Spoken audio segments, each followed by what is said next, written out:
Should a Home Secretary ever publicly accuse the police of political bias? Well, Suella Braverman has done just that. And so far, the Prime Minister is resisting calls to sack her. Tonight, Question Time is in Llandudno, the seaside town said to be the inspiration for Alice in Wonderland. Labour run the devolved government here in Wales with a bit of recent help from Plaid Cymru, while the constituency here is Conservative in Wales and at UK level. Our audience here, though, as always, reflects the overall electoral picture of the nation that we are in. And they also want to ask, is the government right to be issuing new oil and gas licences? And why do so many people in Wales have to drive at 20 miles per hour? Welcome to Question Time.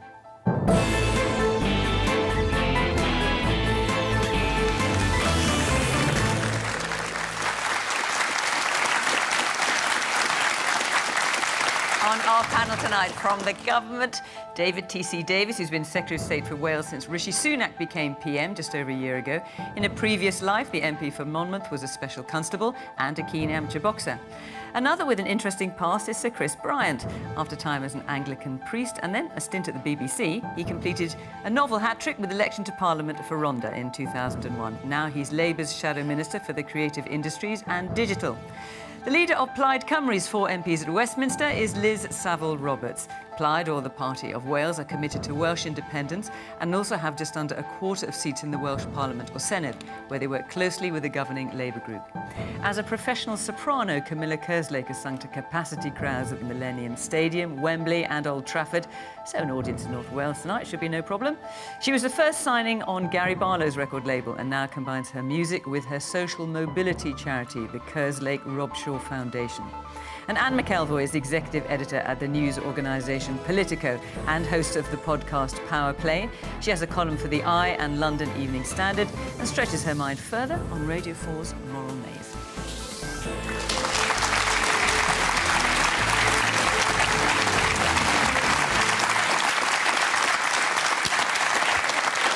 Good evening, welcome to our panellists, welcome to our audience here in Llandudno. Lovely to see you, and of course, welcome to you at home. There's always a lively conversation on social media. Feel free to join in, and you can always watch the programme, listen to the programme rather, on BBC Sounds after the end of the programme. So, should we get started with our first question? It is from Karen Britton. Should Suella Braverman go? Well, the Home Secretary's been quite busy. And she, for those of you not fully across it, she has written a piece in the Times newspaper today talking about the pro-Palestinian marches, and she has criticised the police, saying there is a perception that senior police officers play favourites when it comes to protesters. Right-wing and nationalist protesters who engage in aggression are rightly met with a stern response, yet pro-Palestinian mobs, in her words, displaying almost identical behaviour, are largely ignored, even when breaking the law. Should Suella Braverman go, David? Well, certainly not. I've got confidence in all of my Cabinet colleagues. But can I say, I've read the article, and I didn't read it the way everyone else seems to have done. We know that there have been issues with policing because the police have recognised that themselves. We know that during the COVID lockdown period, the Black Lives Matter protests were treated fairly leniently, but women's rights protesters who protested quite reasonably about the fact that a woman had been raped and murdered by a serving police officer were treated, frankly, in an unacceptable fashion. And the police apologised for that. So police don't always get it right. I've been a police officer. It's very difficult to get it right. The police need to acknowledge that it's hard to do it and they can't always get it right. And what the police have not done is said that they are guilty of political bias, which is what the Home Secretary is accusing them of. What I think Suella is saying is that Jewish people at the moment are feeling unsafe on the streets. It's the 85th anniversary of Kristallnacht today, and Jewish people have told me, a student has told me, that she is concerned to go out with the Star of David on. That is absolutely appalling. And I think what Suella wants, what I and all the rest of the Cabinet want, and to be fair, across the political board, is to live in a society where Jewish people feel as safe to walk the streets as anyone else. I mean, only yesterday, Andrew R.T. Davis was advised by security that because of protests, pro-Palestinian protesters outside the Senedd, he was advised not to walk in certain areas. What is the world coming to when elected representatives like that are told they can't walk in certain places?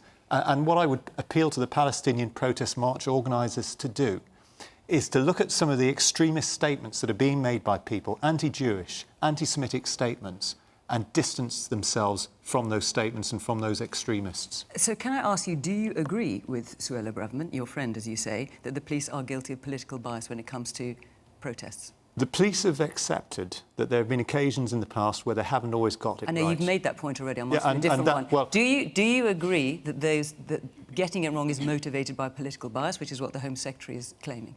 I think it's more complicated than that. I think it's very, very difficult to get it right in all instances, and I welcome the fact that the police have acknowledged that in the past. So you don't quite agree with her, then? Well, I'm putting it in my way, and other people can put it their way, but the real issue here is that Jewish people are finding it unsafe to walk around the streets. So I think we should be thinking about that rather than worrying about the exact wording used by the Home Secretary, who, like every member of this government... OK, we might not be worrying about it if she hadn't put a piece in the Times about it, in fairness.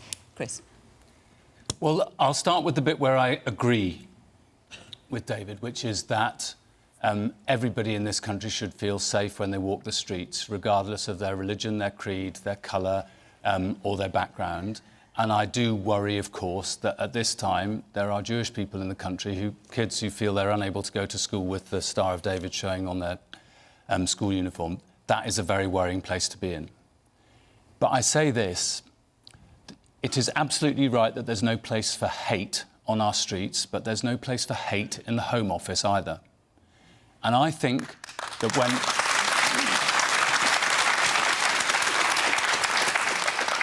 when you're Home Secretary, you have a very special responsibility not to undermine the police in doing their job properly. And that's effectively what she's done. She's not commenting on something that happened 6 months ago. She's commenting on something, a disagreement that she's had this week with the police, and I think the police should be allowed to do their job properly. It's a fundamental premise of our system that politicians don't tell police officers who you can and who you can't arrest. Yeah. We write the laws and then the police implement the laws. So when you say Suella, there's no place for hate in the Home Office, who are you saying that Suella Braverman hates? I think she's shown hatred for a series of different groups over the last few months.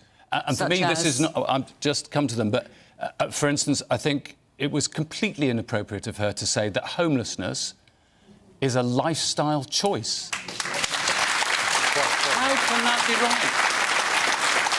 What are you saying? She hates homeless people?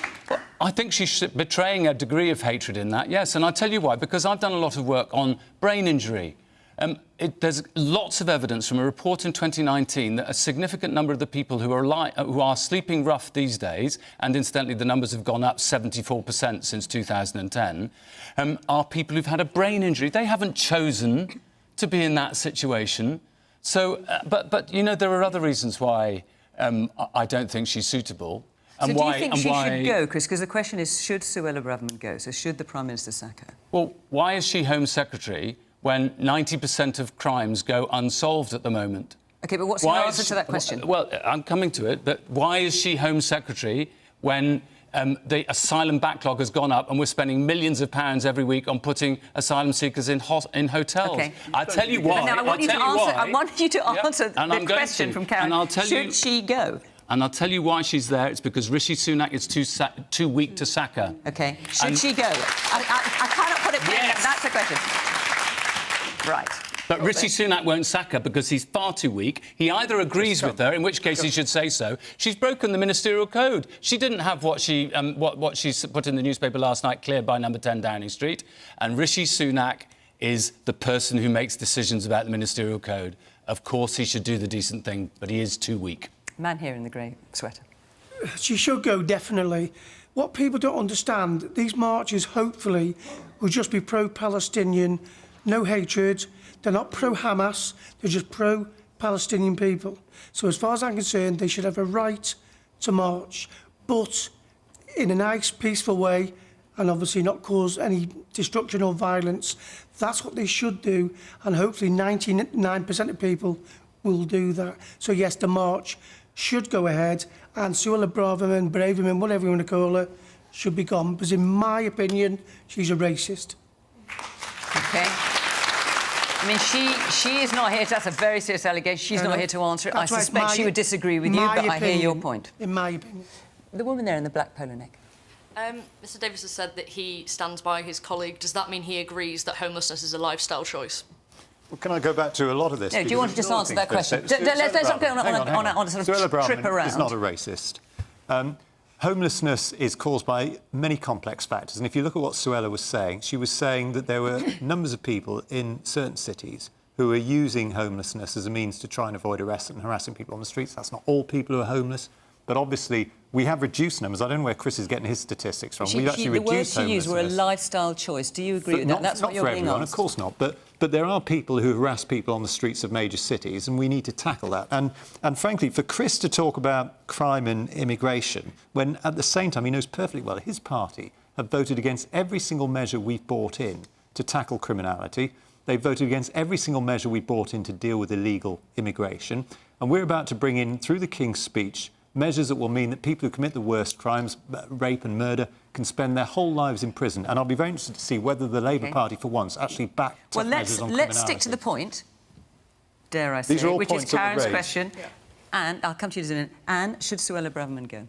I do want to say one thing about bandying about the word racism. I notice it happens increasingly frequently. Racism is a really serious charge. We need to be very aware when we think we're making what we're really saying. And I'm about to say lots of things that are not very flattering to Suella Braverman, but I will say she is a woman of colour in politics who's put herself out there. She probably knows more about racial prejudice than many people who raised the charge against her.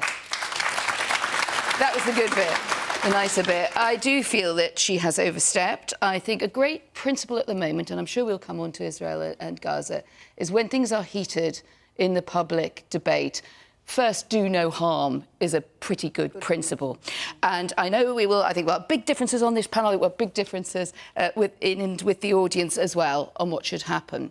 But I do think that what she did by writing that piece, had she not written that piece in the Times, I might have been slightly more on the side. I think she was saying a lot of things about the constitution of the marches, upcoming and past, that we need to be aware of. No, they're not only people who have the interests of the peaceful interests of the Palestinian people at heart. There are people who are marching for that. There are also people marching there who are apologists for Hamas, who are apologists for terrorists or who are allowing themselves to be dragged in the tow of that. Many, many people think that Suella Braverman was saying it. What I don't like is that I think her language is too inflammatory.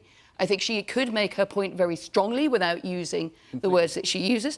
And I'm afraid Chris beat me to it here. She has, simply in terms of the political terms of trade, if you go out there when you submit to, as is usual in Cabinet, what you're going to publish to Number 10, to the Prime Minister, and would not accept edits by the leader of her party, who's also the Prime Minister, all I conclude is that she has no respect for the Prime Minister, and her one big aim out of this is to replace him. So whether I think she should go, I'm pretty sure that Rishi Sunak would very much like her to go, but he did appoint her Home Secretary, so he's slightly So do you think, to Chris's point, do you think she's unsackable then? I don't think she's unsackable, because I think things can, politics, as we know, can turn out to be very fissile and very explosive. It is possible that they'll just have some barnstorming row and that'll be over. But I do think he's probably reluctant to go there, despite the fact that if she were to repeat this or anything like it, there does come a point when his authority would be so damaged by her, you could argue that it has been today. Yep. You really could. And I think that is, and also her colleagues, we talk a lot about Prime Ministers and Home Secretaries, but the fact is, anyone on the panel who's a politician knows there is collective responsibility. You often have to roll your eyes about things your colleagues say. But I think she has effectively said to the Whip's office and anybody else, I am beyond any discipline in the party. Why should anybody else take any notice? It's very odd behaviour. Man here in the glasses. I think everyone will agree that the problems we're facing with these marches and this hate, it's worldwide and it's massive. It's probably the greatest our generation's seen since the Second World War. If our grandparents came back now, they'd think, have we not learnt anything? And it's not easy for anybody in a Home Secretary situation to look at it. The police have put their neck out. We just hope that at the weekend that nobody kicks off in a bad way and it gets out of hand. We could, I hope it never happens, but the police does have the ability to bring in the army if it gets out of hand, so they're not overmanned and trying to do it on their own. Well, let's hope it doesn't come to that. Can I just ask, is there anyone here who agrees with the Home Secretary's comments? Yes, someone's your hand shot up there, yes. She's only saying what loads of people are thinking. And what are you thinking? I think she's right. She's saying the silent majority. You know, it's really wrong this weekend. It should be left as a solemn remembrance. When she says that the police are basically playing favourites when it comes to protesters, do you agree with that? Well, she shouldn't interfere with the police. I agree with that. Okay. But it's just you don't want the march. Go ahead. Yes, and the woman here in the front. Taking Anna's point about the not putting it through Rishi Sunak, if I'm correct, I heard on the radio that she did submit her article to the office, the Prime Minister's office, and they made some changes, and she didn't submit the changes. What it appears to be, I'm sure more will become clear, is that number 10 suggested changes and she didn't make them. Yes. But do you support, you put your hand up, do you support what she said? No, not at all. Oh, I put see. It, That's what I was calling put out it for, up, right. after you'd spoken to that gentleman. OK. Well, listen, thank you for your point. Camilla, should Suella Braverman go? She's just not particularly efficacious. I mean, rape convictions are at a record low. She seems to run around saying that she's going to do all these things, and then she doesn't do them. I mean, the Rwanda policy, for example, is just fiscally incredibly irresponsible. Financially, aren't the Tories meant to be the party of, you know, economic responsibility? That's just not what I'm seeing as a non-politician. So, yeah. Do you think she should go? I do. It's very important that we say rape convictions are up, and if people are victims of serious sexual assaults, they should go straight to the police, and they should by feel a very confident. small amount. But they are going up. They've not gone up going from an down. incredibly low Right base to say that. up a tiny bit more. Yeah, Let's be clear. Did I not read today, though, or yesterday, that because of overcrowding in prisons, they're going to release stalkers early, revenge porn people early? I mean, this ruins people's lives. You're not protecting women. What you would have read is that those who commit serious sexual offences will no longer have the right of early release, and I hope that's something that everyone will support. And those who commit rape and murder will spend the rest of their lives in prison. Now, you know, if you want to ask a tough question, why is it that the Labour Party won't back more prison places? Why are they opposing more prison spaces in Wales, which is what they're doing? I want you to let Liz actually answer the question that's been asked, prisons, and which we're putting more is, people should inside for Suella longer. Braverman go? Yeah, and why is your government cut the budget for prison and probation by 11% in real terms? Yeah. We've been building more places. You're against prisons. Right. You're against prisons. We can come back to the question. Karen's question. Yep. Somehow or Let's be other, old-fashioned about Liz it. Let's try and Truss answer the question. Managed to sack Suella Braverman, but Rishi Sunak hasn't got the backbone to do it over what I think are way more serious matters. And let us remember what people are marching for on this Saturday. This is Armistice Day. The meaning of armistice is ceasefire. These are people who are calling for a ceasefire. And alongside everything that's been said, we've got to remember that we're here in Wales. I was speaking to the Muslim Council of Wales on Monday. There are families in Wales who have lost multiple family members in Palestine, including children and grandchildren. And we need to remember that. These people are grieving, and they are seeking justice, and they are calling for a ceasefire, as is almost every other country in the world. And at this time, we have this division that is being sown by the Home Secretary. And that is driving anti-Semitism, which we all abhor. And alongside that, it is driving Islamophobia. Now, the one standout meeting that I had this week was with a man called Magon Inon. Again, on Tuesday, it was a month to him losing both of his parents when their house was bombed in a village near the wall. They lived in Israel by the wall near Gaza. That man was calling for, he was saying to us as politicians, seek the moderate voices. Do not allow division to take hold. And I am appalled that we have a Home Secretary who is promoting division for her own political career interests, and yes, she must go. And the point that the Home Secretary made, which was echoed by David here, that she said during COVID, why was it that lockdown objectors were given no quarter by public order police, yet Black Lives Matter demonstrators were enabled, allowed to break rules? Do you think she has in any way got a point there? That there were different approaches to those two marches? No, I think the police are doing what their job is. The phrase for the police, which everybody in this room who lives in North Wales will be familiar for, the Welsh word for police is heddlu. The primary role of the police is the keeping of peace in our society. That will be meaning dealing with criminals, and it means balancing the needs of what will actually keep peace in future. And I think possibly that principle is something the Home Secretary could learn from. Man at the back there.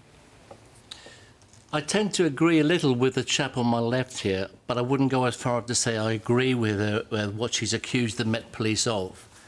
However, there is an element of truth in there. In fact, the Black Lives Matter is a better example than the one in my head.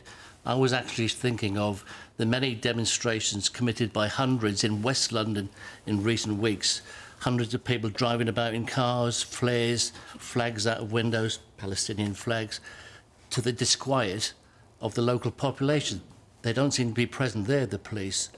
In terms of whether she should go or not, I think she should go, but not for that, but for interfering in the operational mandate of the Met Police. That's the point. So you say that. Can I come back? Surely that's the point, because policing in this country has always been by consent. And, of course, a fundamental principle of the British criminal justice system is that everybody is equal under the law. There is nobody who's above the law. The Home Secretary has a very specific set of responsibilities. And the moment they step over the line and they start commanding police officers to do something, we're in a dangerous state. And that's where I think she's broken the rule here. She's made it far more difficult for the police anywhere in this country to do the job properly on Saturday and Sunday, because people are going to start shouting about her. And that's what's really distressing in all of this. But she's out of control. She's completely out of control. The Prime Minister has no control over her. It might be fair for me to just come back myself on this point. Because the gentleman made a very good point about the fact that before Israel had even responded to the outrageous terrorist attack by Hamas, there were people out on the streets in London apparently celebrating the worst attack on Jewish people since the end of the Second World War. There didn't seem to be much policing there, but at the end of the day, the Home Secretary wants what all of us want, which is a calm day on Armistice Day.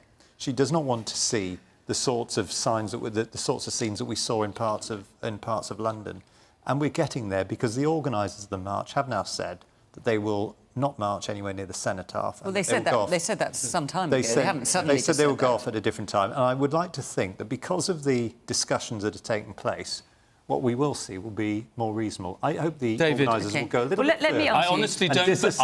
I honestly wish that that's what was going. The anti-Semitic chanting that we've seen on previous marches. But David, I honestly wish that what is going through Suella Braverman's mind is those concerns. I actually think the only thing that is going through her mind when she does a series of these things. Earlier on in the year, she said some horrible things about LGBT people pretending to be gay just to get asylum in this country without any evidence whatsoever. I think all that is going through her mind is how can she become the next leader of the Tory party. Let me just ask you. Not a thought that never went through the mind of Labour politicians. Let me just ask you, David. It's never gone through mine. Let me just ask you, David, because Chris raised the point about breaking the Ministerial Code. The Ministerial Code is perfectly clear that if a minister is going to make a public statement, put out a press release, give an interview, it has to be cleared by number 10. Number 10 are making it clear tonight that Suella Braverman has not done that. Has she therefore broken the Ministerial Code? That's a matter for number 10. Oh, come on, give us your opinion, David. I mean, your government. Well, I can't possibly clear every single thing I say and do with the but an article in the Times of that prominence? Do you know, I just think that the bureaucracy around how things get signed off is lost on most people. What are we trying to achieve here? Well, no, I'm just asking a very simple question. Has she broken the Ministerial Code? I have no idea, to be honest with you. I have no idea. Do you not know what the Ministerial Code is? I do know what it is. I've read it. It's a great big long legal document, and I can't start interpreting whether it's various other people have done it or not. What I support Suella on, and all members of the Cabinet, is saying that those marches need to be a bit more respectful than they have been. That's the real issue. The Ministerial Code matters. You can't just dismiss it by saying it's a long document. I'm not dismissing it. I'm not in a position to start making rulings on it. If you are in government, you have a handle, you have a means of affecting people's lives. And if people do not abide by a Ministerial Code, and if we, in all honesty, we know that the buck stops with the Prime Minister, who is usually, the same thing was with Boris Johnson, is too afraid to actually implement it. The Ministerial Code matters. Because otherwise, it's chaotic, isn't it? Which particular paragraph of the Ministerial Code is it? You don't know. I assume you must have some working knowledge of it. I have never been a minister. David, I assume you must have some working knowledge of it, or else you wouldn't be able to abide by it, or you'd be completely at sea. So that would be an interesting place to be as a government. I have to say, as a member of the public, it's quite scary that, you know, who watches the watchers? Yeah. If people aren't listening to the Ministerial Code, like, who's protecting us? Like, what, can they just do whatever they want? No. But the argument is whether or not every single thing that you ever say or write has to be signed off, or whether it can be put. Yeah, but it's a rather boring argument. I don't know why we're discussing it when all that's going on in the Middle East. You're not doing and we've got politics any protests and all the rest of it, and you're talking about interpreting a Ministerial Code on live TV. You can't accidentally write a piece in a prominent and it British... falls on the Times.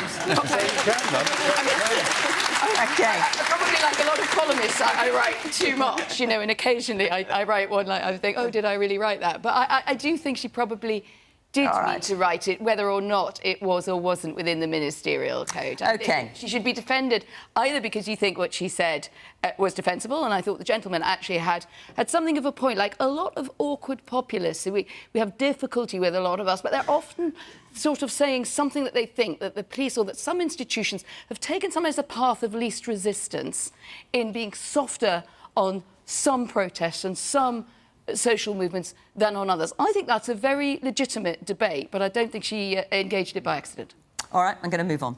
But before I do, I just want to tell you that Question Time is in Bridgewater in Somerset next week. On the panel, we will have, amongst others, one Jacob Rees-Mogg. He is going to be coming along.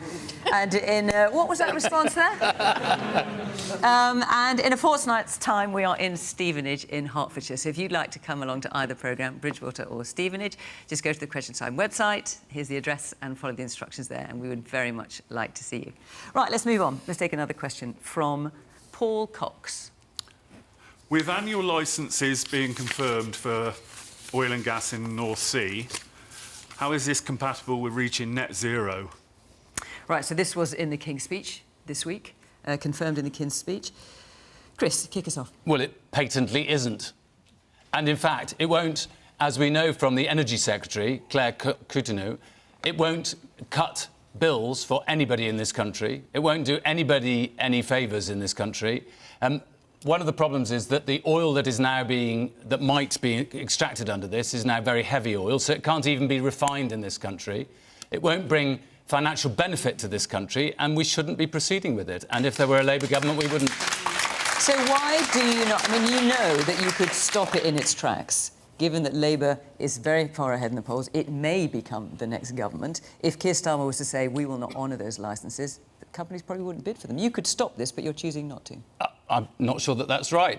We're saying that we're not going to do it. We're not going to issue licences. But licences that have already been granted, you're not going to well, presumably they're going to be licensed this year and they'll have run out by the time, because they're only for a year in each case, aren't they? So I can't see that that's the issue. The big issue is, how do we make sure that we are energy secure in this country? How do we get to net zero? How do we make sure that British energy is created in Britain and actually by British companies, so that the benefit comes to the UK rather than go off to Sweden or France or whatever? It seems bizarre to me that so much of the green energy that is being developed in this country at the moment is being done by companies from other countries. That's why we're suggesting we should create a great British energy company. Which would be British money developing lots of green energy in this country, good, secure jobs for the future, and the money coming back into the UK. It seems to me that that's a win-win-win. That's the better solution. I'm asking about Labour's position, because obviously once a licence has been granted, even if it's on a yearly basis, once the drilling starts, it's started. That's something that Labour could I think it's only for, as I understand it, yes, but we once haven't seen the legislation. They start drilling. I'm just saying you could stop companies No, because the doing licence is only for a year and it's only exploratory. So I don't think the problem exists as you see it, Fiona. OK, well, let's agree to disagree about that. Liz? The reality is that we need to look coldly at how do we actually produce the amount of electricity that we will need in future, the mix that we will need for that. The mix will be renewable, will be nuclear, and then we've got to make sure that the jobs that go with this are actually in our local communities. Now, for my own party, we've been working, you mentioned earlier that we've been working alongside in a cooperation agreement with Labour, that we're working to bring in an Cymru, an energy company that would engage with community supplies of renewable energy. And we would also be very interested in devolving the Crown estate, because that then would allow us to start controlling the way that we develop offshore wind, which has massive potential, and as is, of course, devolved in... The Crown Estate is devolved in Scotland, and you could start looking at supply lines and production, rather than, as mentioned, companies from abroad profiting from this.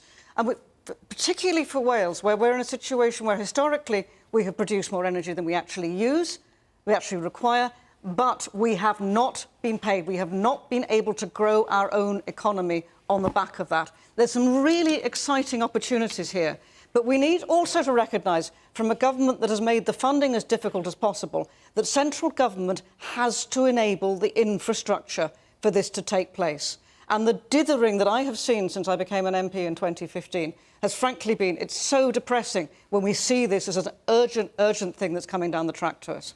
OK. And there in the middle, in the grey sweater. Hiya.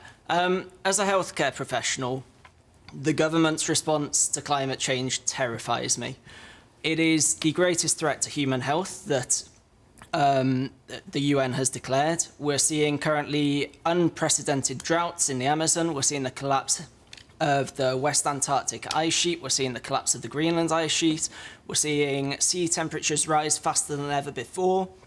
This is killing people in their thousands across the world on an annual basis. The UK government, or rather the Welsh government, was the first government to declare a climate emergency. When are they going to start acting like it is an emergency? David. Well, first of all, there's been a huge reduction in the amount of carbon emitted in the UK since 1990. A huge, well, I mean, that statistically is correct. I think it's about more than 50%, but you can look it up. The second point is that there's been a huge increase in the amount of renewables and the percentage of electricity that is generated from renewables. And again, you shake your head and say, but you can look that up on an app. However, we are going to need oil and gas until 2050. We've set out a pathway to get to net zero by 2050. We can't just stop using oil and gas overnight. We can decide whether or not we wish to import it from countries across the world, many of which are in quite unstable places, or whether we wish to make use of the oil and gas that lies off our own shores. And in doing so, we increase our energy security. Exactly we increase how? the amount Just of money that explain goes to the Treasury. Exactly how do we increase energy security by doing that? Because there's a certain amount of oil and gas in the world that's going to be used, and frankly, if it will all go onto an open market. Exactly. But how does it increase in the worst case scenario, if it's coming from British shores, then Britain can make use of it. But more importantly... Hang on. No, wait a minute. No, that's really important. I want you to answer that. You can make them in a moment, but just... OK, as long as I can make them in a moment. The government often talks... Hang on, Liz, as long wait as a I minute. can make them in a moment, because we haven't quite finished The government talks yet. about energy security, so just because I genuinely can't quite grasp this.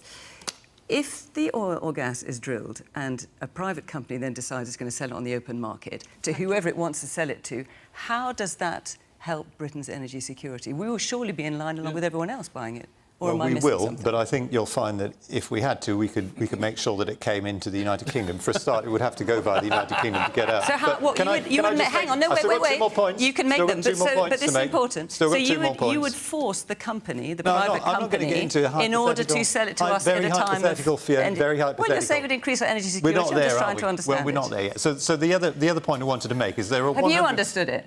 No, they're saying. Well, perhaps this is easier to understand. There are 100,000 jobs tied up with the oil and gas industry in the United Kingdom. 100,000 people would be thrown out of work if we stopped drilling for oil and gas. And secondly, there are billions of pounds of revenue which flow into the Treasury whenever we sell that oil or gas increasing abroad. taxes. Billions and billions of pounds, which can be put into the health service or to other public services. And there so are what people Labour who cannot and Plaid afford want to do, their heating bills, their energy bills this winter, and you are still selling it to the highest buyer abroad. You, Liz, with all due respect, your party wants to scrap nuclear power. You want to get rid of nuclear power. Your party does. I don't suppose you do personally, but that is your party's policy. Chris wants to get rid of the oil and gas industry, and I'm just saying we need that stuff until 2050. David, can I just and there are a lot of jobs you, and a lot of money tied up in it. Can I just ask you one thing, David?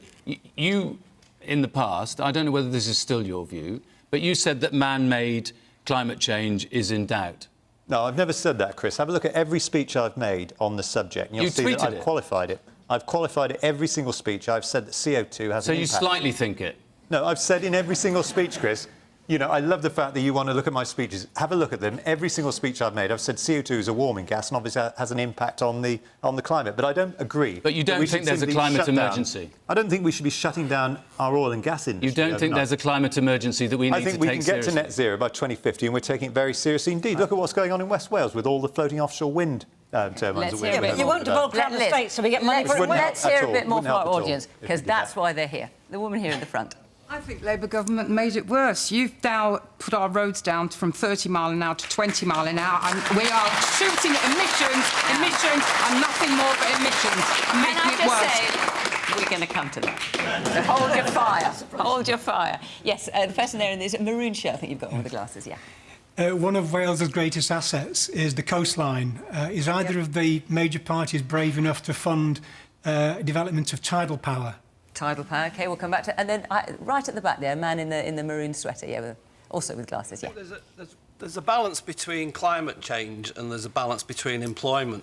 As the gentleman mentioned, that with offshore would cost potentially 100,000 employment positions, then we see already the Scunthorpe Steelworks are going to lose 3,000 employees as a result of turning to clean energy. South Wales will also lose 2,000 to 3,000, and then the Welsh Government have now succeeded in closing down the last coal sort of mining in that area. There has to be a level. If the UK is 1% of energy efficiency, then there's a time where we've got to consider the man in the street, the woman in the street, as well as the climate for our children for the future. OK. Camilla. Is confirming annual licences for oil and gas in the North Sea compatible with reaching net zero? Oh, absolutely not. It was as like a younger person. I have a 2-year-old. I'm terrified of the future. Also, you know, why invest all that money into what we know is a finite resource? We know there is only a certain amount. There are issues with refining it. It's going to be sent to other countries to be refined. Whereas if we could invest in wave power, in like wind power, can we not create the jobs around those industries here for something renewable? And infinitum, it seems quite short-sighted. OK. Woman here in the front. I completely agree, and that was also my point. You're talking about closing down of fossil fuel industries, and if we were to actually see that as an opportunity to invest in a green economy and create those jobs around it, surely that would be a way to ease the transition of that. We can't stop using oil and gas overnight. It's going to take 20 or 30 years to do it. And why would we want to sack 100,000 people and then increase the amount of energy that we're bringing in from unstable parts of the world, which we're already doing at the moment? Why would we do that? Anne? I would say underlies this, and it's a good question. Of course, it's incompatible, but the geopolitics of the world are incompatible with many things at the moment. You know, the great goods that we'd all like to go hand in hand and all turn up at the same time are proving rather elusive, and this is one of them. So, to an extent, I understand why this decision has been made, and I know, Fiona, you were testing whether it was not going to be available automatically to UK consumers, but the fact is you will be a player in oil and gas for a few more years, which you wouldn't have been if you hadn't done it. And I think, there's a bit of a common sense point there. Either you decide that on no circumstance would you ever do it because it's incompatible with net zero, and you would like to invest wholly in renewables. I thought tidal power was a very good point that the gentleman raised. But there is a problem. The gains of these things are much further down the line than the situation we're in right now. That's why there's a problem. It's not just like the government went eat cuckoo overnight. It's capable of doing that, but I think not on this issue. I think there is a real challenge here, which is how do you do this? And I kind of half agree with David. I think what will happen, I think it will be phased out sooner, but we have high oil and gas prices in the world for reasons that probably most people will grasp. War in Ukraine, instability in the Middle East, and that could get worse. I'm not surprised that the UK wants to have a transitional use of this. If you look into the legislation as I read it, or the proposal, it does say that will be reinvested in renewables, in more wind power, and in driving that on. I would say, well, let's see more of that. Let's see if that's really doable. But we're not the only country that is fudging away like this. I've just come back from Germany, whereas we know the massive kind of pivot from Russian gas has ended up with them reopening coal. Now, I'm very happy we're not reopening coal in the UK, and I think this is the lesser of two evils.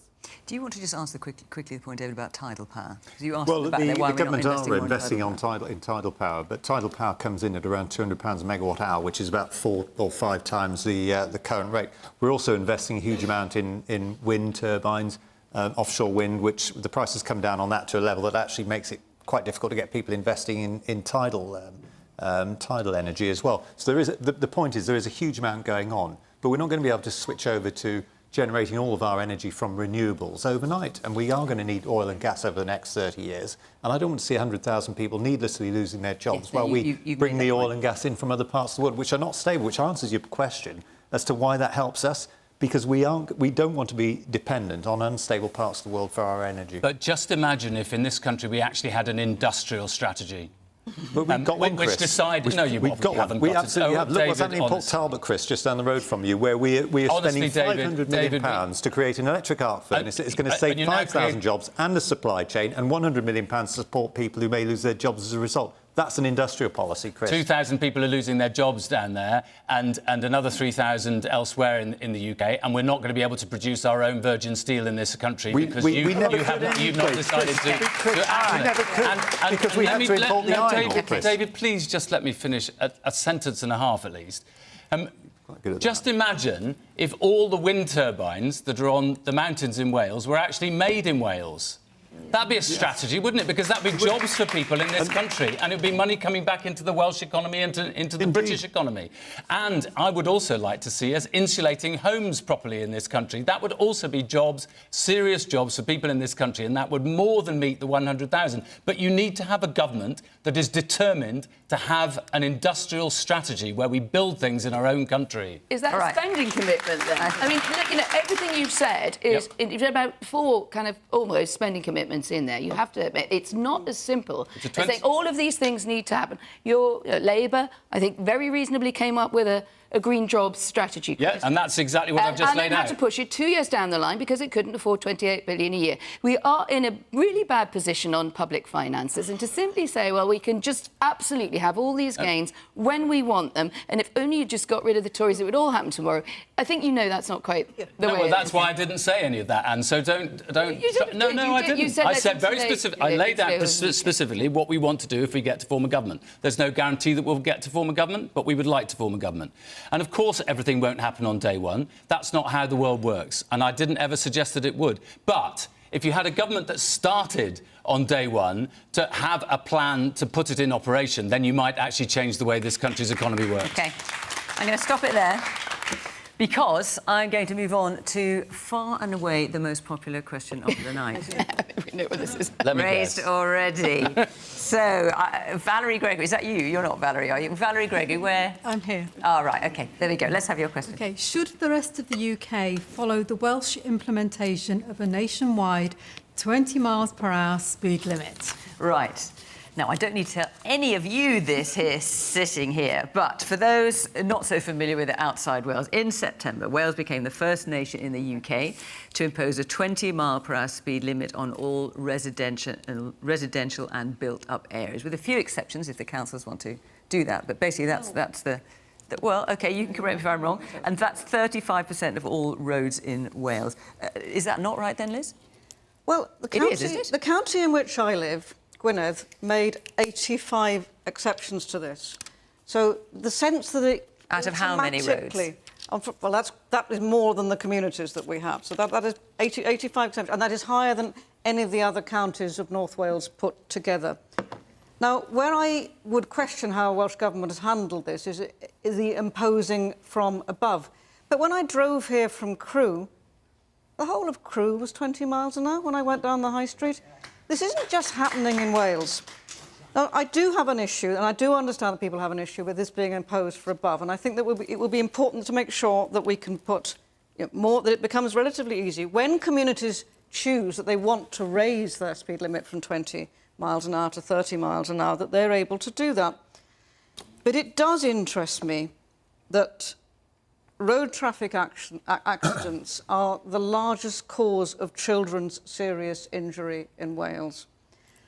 And that is children who are walking and cycling. And that when it comes to the consultation, which Welsh Government should have done with the communities, I expect the community councils and the county councils to ask parents, to ask cyclists, to ask walkers, do you really want these to go up? But the other question I would ask... So can I just be clear, Liz, because you supported this policy, didn't you?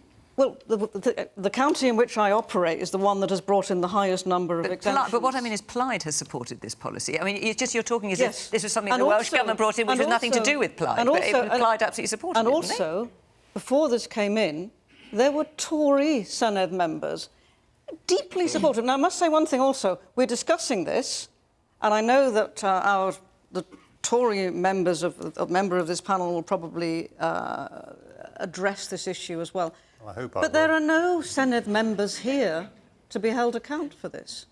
I think if we're going to be talking about something which is, since the Uxbridge election, the Tories have been making an awful lot of directing towards drivers' interests. But you can obviously speak for Plaid, Liz, and it just sounds like you're... I am. Exactly, but it just sounds like you're suggesting that you think Plaid have perhaps got this wrong, that they should have... No, it's a top-down consultation that has not worked. Anything that saves up to 10 lives a year from traffic accidents, I'm in favour of it. All right, well, tell you what, let's go to our audience, because I know lots of people... Should we come back to you, madam? Because you clearly feel very strongly about this. Right, I'm going to say this, that I'm speaking on behalf of near on everybody in Wales, including that the is quite a claim, if I may say. I'm doing it. I'm 465,000 plus signatures on a petition that Mark Drakeford has chosen to just say, no, he's not changing it, OK? So why, then, have you spent £33 million on this project where National Health, the NHS need help, the emergency services need help, potholes need doing in our roads, dental care is horrendous. I had my granddaughter, who I have custody of with my grandson, in the summer, 5 weeks in pain.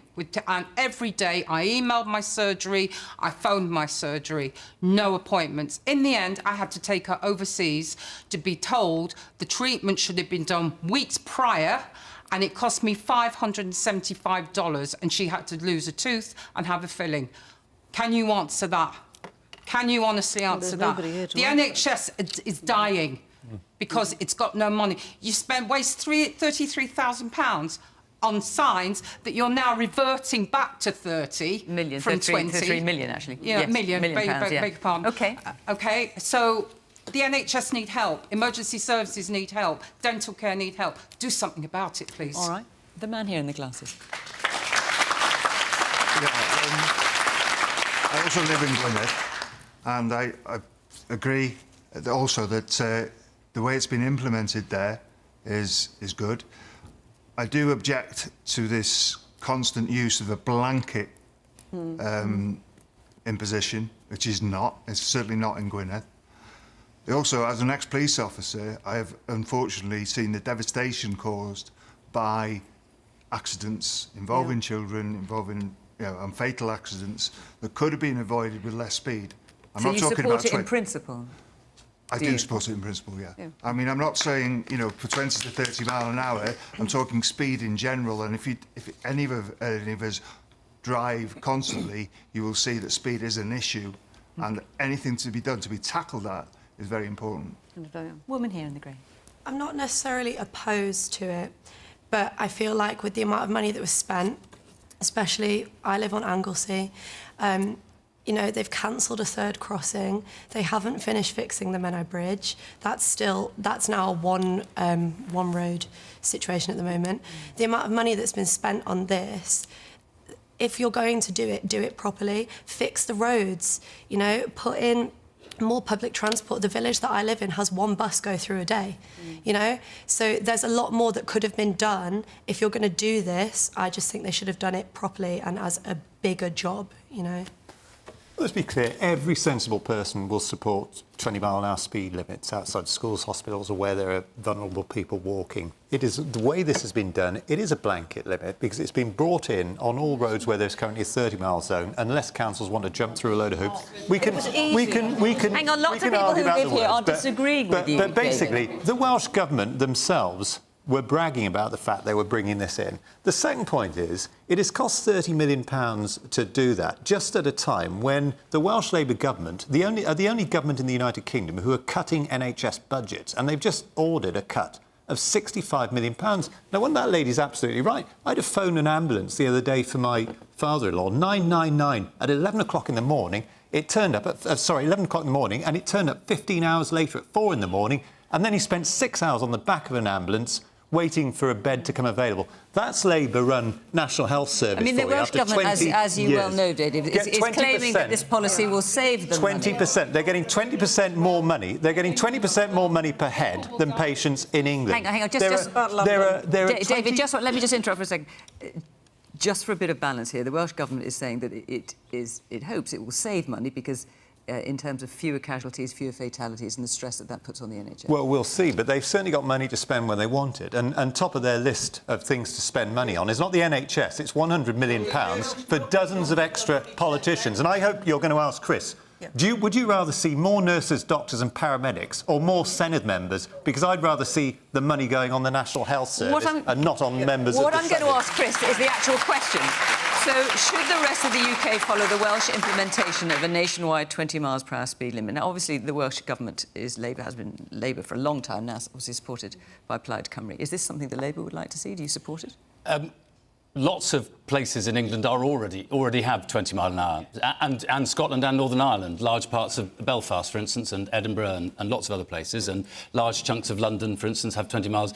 Rishi Sunak's constituency, his local Conservative council, they're implementing 20 mile an hour speed limits in their area, and there's a good reason for that. If you just look at this constituency, I've got the figures here. In the last 10 years, there have been 1,672 casualties in road traffic accidents in this constituency. Last year, there were 92. 25 of them were serious, and 3 of them were fatal.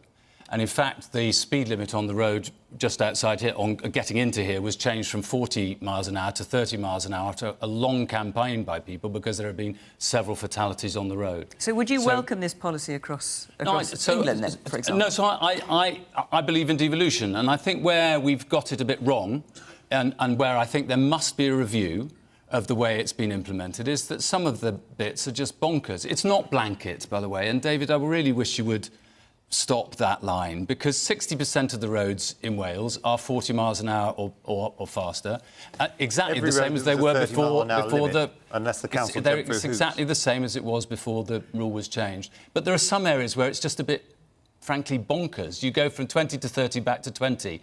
And I think that the guidance... Lee Waters, the Minister, has already said that the guidance is going to be reviewed. I think it should be, so that local authorities can make better, more sensible, common-sense decisions on the particular roads in their areas. David's right. Everybody believes that outside a school and a hospital and a clinic and a chemist and in some residential areas it should be 20 miles an hour. But, I'm the MP for the Rhondda. The thing is, that's nearly every road in the Rhondda. And so for people trying, buses and for people trying to get to their clients as care workers and so on, it's really difficult. Can I just answer the thing that David threw very quickly, because I've got to bring the rest of the panel. About politicians, about more politicians. It's a bit rich of David to do this, because he's voted in his time as an MP for 35 additional politicians as police and crime commissioners and 13 extra mayors, all in England. And Boris Johnson gave us 105 extra members of the House of Lords. Not hearing an more answer to the politicians. Question, Chris. So I am answering the politician. I want to take up that... Hang on. No, wait. No, tell you what. Let's not talk about that, because that's not the question. Call me old-fashioned. The question is about the 20-mile-an-hour speed limit, and that is what we're sticking to. The woman there in the green dress. I'd just like to say what an expensive gamble you've taken with you say you're going to take back some of the signs you've put up already, so we'll change 20 miles per hour back to 30. Going to cost more money. Right. Why would you do that?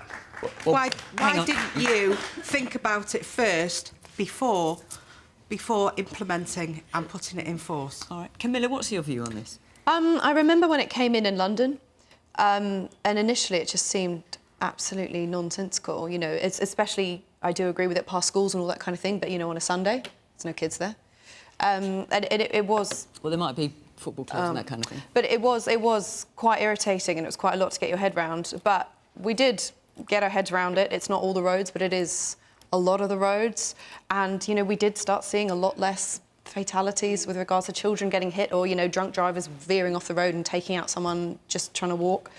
I would like to see if the Welsh Government keeps its promise, that they're going to keep reviewing it and listening to the feedback given by people.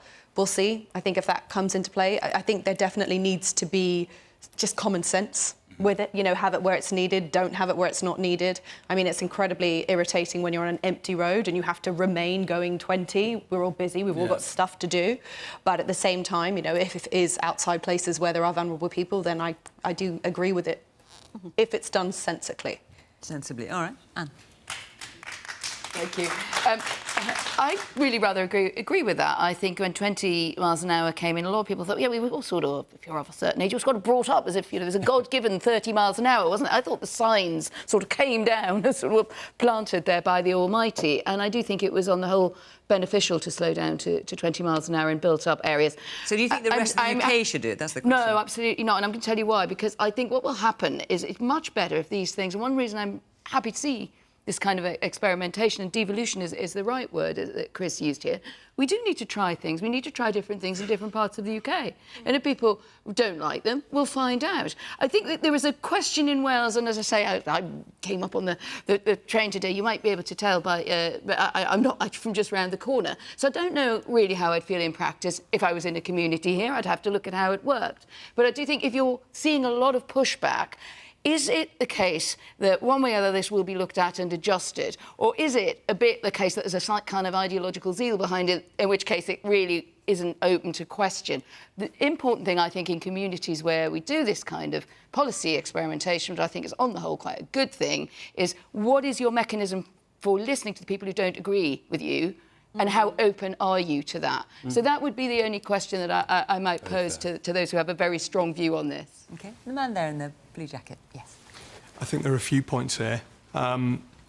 First of all, devolution isn't the devolution of decision-making by the electorate that the powers are devolved to.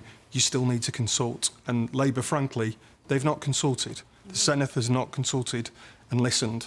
Second of all, I'm in complete agreement in built-up and residential areas for 20 miles an hour. If you go onto the A55 at 70 miles an hour and go towards Chester, there's a slip road at Llandudno that goes from 70 to 20 miles an hour. Used to be 30, it's now 20. How is that a common sense implementation of a policy? All right. The woman there in the glasses. How have rural communities, it's very different to having 20 miles an hour. Nobody in this room is arguing about hospitals, built-up areas where there's lots of population. But we're living in very rural places here, and the bus services have been affected, they've been reduced. Some people are having to change their whole way of going into work and times into work because they're not as few. Whoever said it would just add 1 minute or 5 minutes to a journey, frankly, has never driven in rural North Wales. So how long is it adding to your journeys, for example? Well, it added another 10, 15 minutes to my journey just coming here tonight. So it would take 20 minutes normally. It took me 35 minutes, and that was in an evening. But I know that people are just... And delivery drivers and businesses are now not able to do as many deliveries and collections. So that's having an economic impact on some people. OK. A man there in the grey T-shirt. Thank you. Yeah, I echo what Chris has said, the local road being reduced from 40 to 30. It's a valid point. I'm a firefighter, and obviously we have to respond to those incidents. So I'm quite conflicted on this. Whilst I think it does improve safety in built-up areas, you know, our fire service is facing massive increase in response times due to cuts, and North Wales being as rural as it is, those firefighters have to respond from their homes, so they are abiding by a 20 mile an hour law too, which increases response times to try and help those people. Presumably when you're blue lighting it, you go... No, because they respond from their homes in their cars to get to the station. Oh, I see, to get to the station, I've got That's right. So whilst I can, for me, I don't mind driving a little bit slower, but also at the same time, how many lives will that cost? Especially when response times are increasing massively due to the downgrade in our service by the Labour government. So what would you like to see happen? Would you like to see this blanket ban lifted, or do you just want to see it tinkered with? I think Liz hit the nail on the head. There should have been some form of consultation on this. Right, OK. We can talk I'd about go further. I think, sorry, just one thing. I think there should be a full review. We should review after... But you guys actually voted for this, and not only that, but you've also voted to stop any new roads being built in Wales as well, so we're not even going to be able to find the car park. Our hour is up, I'm afraid. So, Chris, I'm going to stop you talking because we are out. I'm so sorry, but we are actually over time now, so I'm going to have to stop you. Forgive me. And also to all of you, because there were so many hands up about that. But we got it in. So thank you very much indeed. That's it. Tonight from Llandudno. We got through our questions, and by and large we stuck to the questions as well, just about. If you can't stay up late and watch us after 10 o'clock news, don't forget we're on iPlayer at 8 o'clock every week. And thank you very much, can I say, to Caroline David, Helen Walker and Richard Veselowski, who gave us these lovely pictures of glorious Llandudno. From all of us here, until next week, Bye-bye.